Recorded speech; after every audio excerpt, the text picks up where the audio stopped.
Hello, this is DSHF 101 Block 2, Unit 8, Foundation Course in Humanities and Social Sciences. The topics to be covered are British legacy, communalism and other tensions, regionalism, regional imbalance, economic problems, education, democratic institutions. British legacy. The legacy of the British in terms of the unification of India by communication and transport infrastructure and rule of India, rule of law was beset by a basic problem.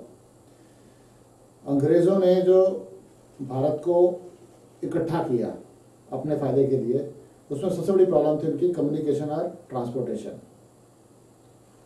उस चीज़ को उन्होंने अब सामने challenge लेके अपना काम करना था।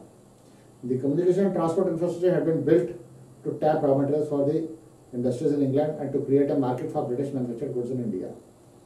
अब उस चीज़ को काउंटर करने के लिए उन्होंने अपना सिस्टम बनाना शुरू कर दिया, कम्युनिकेशन ट्रांसपोर्ट सिस्टम।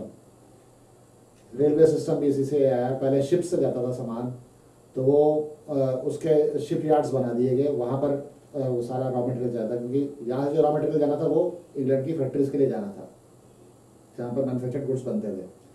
तो इसलिए वहाँ पर वो शिप यार्ड्स बना दिए गए। और बाद में जब रेलवे सिस्टम अच्छा आ गया तो उन्होंने एक पर्टिकुलर बड़े बड़े शिप यार्ड्स की तरफ ट्रांसपोर्ट करना शुरू किया सारा raw material. The administrative structure built by the British had been to maintain law and order to facilitate British rule. जो एडमिनिस्ट्रेशन का सिस्टम अंग्रेजों ने बनाया था वो लॉ एंड ऑर्डर मेंटेन करने के लिए बनाया था, ताकि जो ब्रिटिश रूल है वो ठीक ठाक चलता रहे।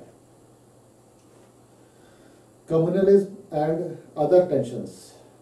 An important contribution of Indian national movement had been to forge India's unity, cutting across class, caste, ethnic and religious divides. अब जो सबसे बड़ी एक मूवमेंट का एक कंट्रीब्यूशन है वो है इंडिया की यूनिटी करना, जिसमें अलग अलग क्लास के लोग थे, कास्ट के लोग थे, एथनिक डिफरेंसेस थे, रिलीजियस डिफरेंसेस थे। दो बड़े धर्म थे यहाँ पर, हिंदू और मुस्लिम।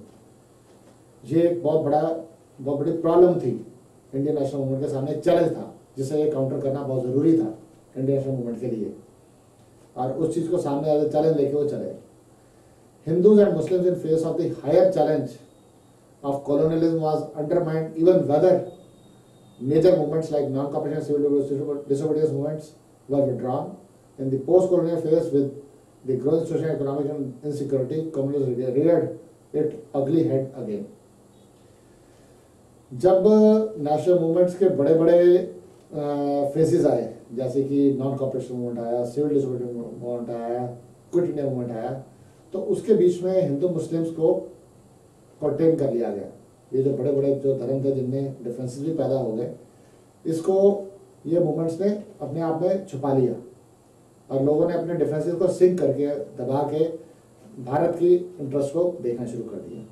और ये नहीं कहा कि मैं हिंदू हूँ, मुझे हिंदू स्टेट चाहिए, मैं मुस्लिम, मुझे मुस्लिम स्टेट चाहिए। ये कहा कि हमें देश चाहिए।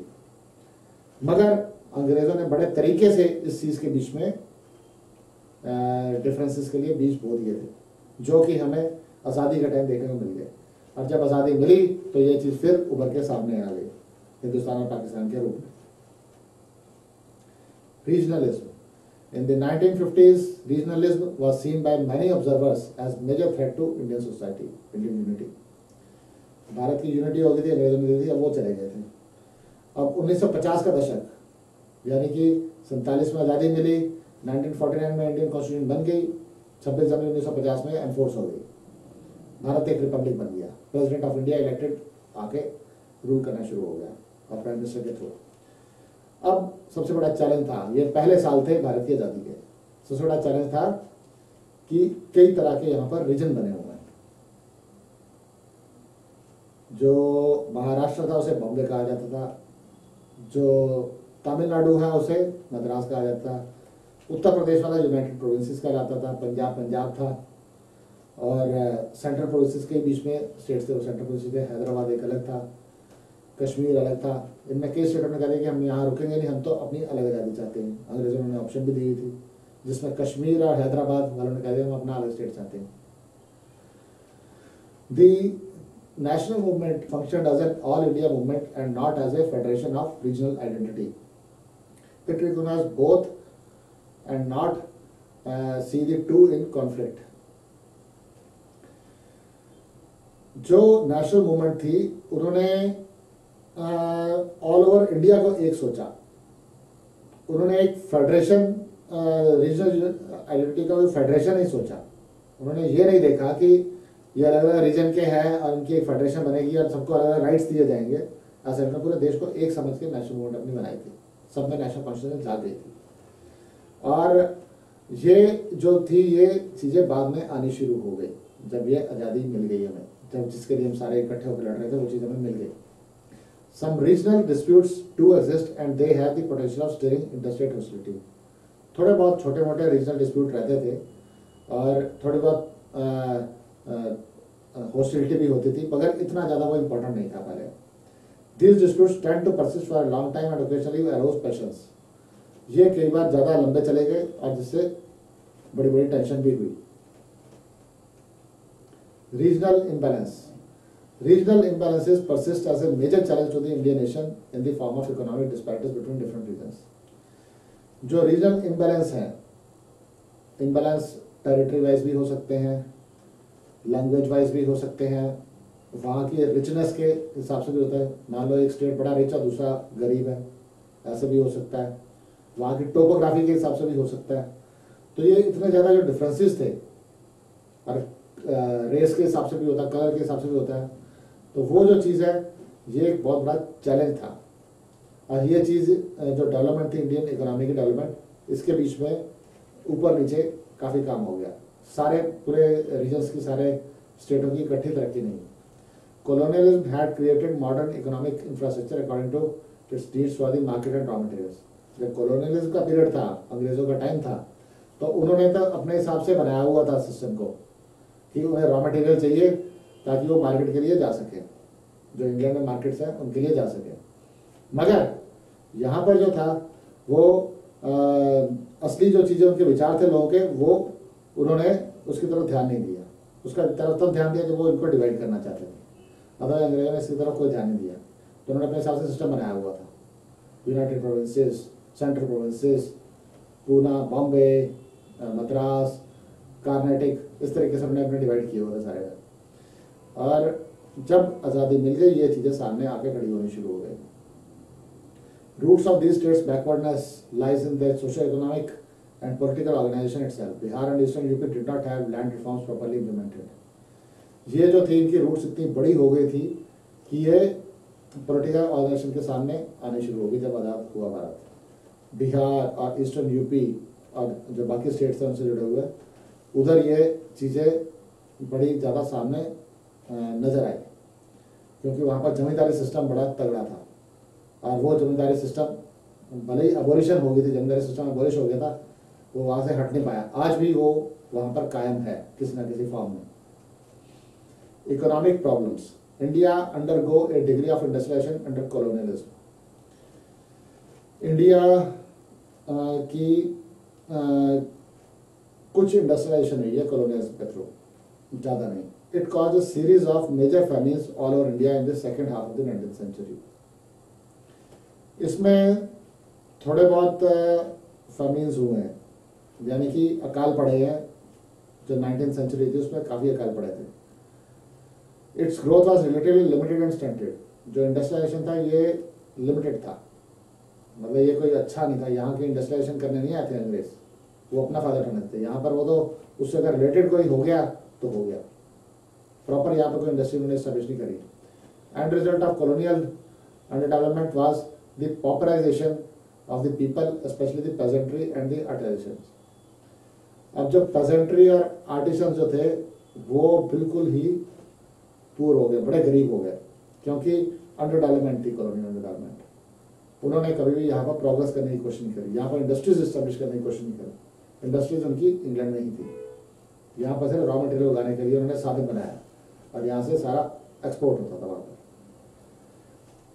Poverty, disease and hunger were the lot of the ordinary people, जिससे लोगों में गरीबी आई, बीमारी फैली, भूखमरी आई और लोगों की मास के अंदर मौतें होनी शुरू हो गई. यहाँ पर बहुत बड़ी बड़ी डिजीजें आती थी, गाँव खत्म हो जाते थे. उस चीज़ से हिंदुस्तान को बहुत नुकसान हुआ. उन्होंने अच्छी तरह से हिंदुस्तान का खून चूस लिया.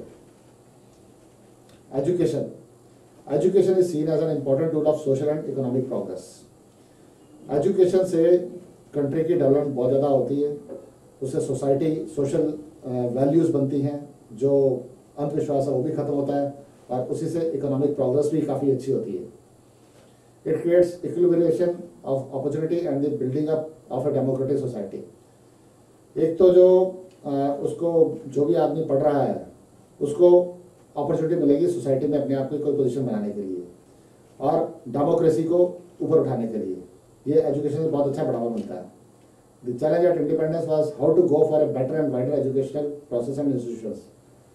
जब हिंदुस्तान को इंडिपेंडेंस मिली है 1947 में, उसके बाद में एजुकेशन एक बहुत बड़ा चैलेंज था इंडियन सोसाइटी के सामने और इंडियन गवर्नमेंट के सामने, जो कि अंग्रेजों ने अच्छी तरह जिसके ऊपर ध्यान बिल्कुल भी नहीं दिया था। इंडिया में एजुकेशन बहुत ही कम लेवल पर थी। यहाँ बड़े अमीर लोग पढ़ पाते थे, यहाँ बहुत ही लिमिटेड लोग जो थे जिनको कुछ एक्सेस थी एजुकेशन की, वो कर पाते थे। The national movement leaders through educated in colonial educational institutions try to take the message of education to the masses. जो नेशनल मूवमेंट हुई है उन्होंने कोशिश करी है कि वो आम लोगों तक एजुकेशन पहुंचा सके, मगर वो इतना ज़्यादा कामयाब नहीं हो पाते क्योंकि उसमें रिसोर्सेज की कमी होती थी। अंग्रेज इसके बिल्कुल हट चुके थे। प्राइमरी एजुकेशन उनको बिल्कुल पसंद नहीं थी, उन्होंने प्राइमरी एजुकेशन पर ध्यान नहीं दिया, उन्होंने सिर्फ सेकेंडरी एजुकेशन और हायर एजुकेशन पर ध्यान दिया। तो वो उन्हीं को मिल सकती थी जो प्राइमरी एजुकेशन अच्छी तरह से करके आए या जो अमीर लोग होते थे। तो इससे एजुकेशन ठीक तरह से यहाँ पर डेवलपमेंट नहीं हो पाई इसकी। Democratic institutions. The challenge of developing democratic institution was another area in which the nation had to struggle. जो डेमोक्रेटिक इंस्टीट्यूशंस थी इंडिया में, एक तो कांग्रेस के स्टैब्लिश होने से ही हो गई थी, वो अच्छी तरह से डेमोक्रेटिकली ऑर्गेनाइज थी, वहाँ पर इलेक्शंस होते थे और लीडर चुने जाते थे। बाकी छोटे मोटे इंस्टीट्यूशन जैसे अब जो पार्लियामेंट है इसको सेंट्रल लेजिस्लेटिव असेंबली कहा जाता था, जो स्टेट लेवल पर है, रीजनल लेवल पर है, वहाँ पर स्टेट लेजिस्लेटिव असेंबलीज होती, प्रोविंशियल लेजिस्लेटिव असेंबलीज होती थी। उनके हिसाब से वहाँ पर छोटी मोटी इंस्टीट्यूशन जो नेसेसरली बनाने की जरूरत थी वो उन्होंने अपने लिए बनाई थी। पर भारतीयों के लिए सिर्फ एक कांग्रेस ही अच्छी थी जो डेमोक्रेटिकली ऑर्गेनाइज थी। आज़ादी के एकदम बाद वो चीज़ लानी लोगों के बीच में एक काफ़ी मुश्किल काम था और एक बहुत बड़ा चैलेंज था। The Congress now emerge as the ruling party with majority in many of the states. Congress elections के बाद में सारे स्टेट्स में जीत गई, उसकी मेजॉरिटी आई और वो एक रूलिंग पार्टी बन गई। The opposition came in the form of movements which refuse to accept the freedom as real. जो ऑपोजिशन आती थी कांग्रेस को वो छोटी मोटी मूवमेंट्स के हिसाब से आती थी कि जो असलियत को एक्सेप्ट नहीं कर पाते थे। The tradition of keeping the armed forces under civilian command and preventing any growth towards militarisation was firmly instituted by Nehru. Nehru ने, जो पहले प्रधानमंत्री थे भारत के, उन्होंने कहा कि जो आर्मड फोर्सेज है, जो डिफेंस है, इंडिया का डिफेंस है, उसे सिविल कमांड के अंडर रखा जाए।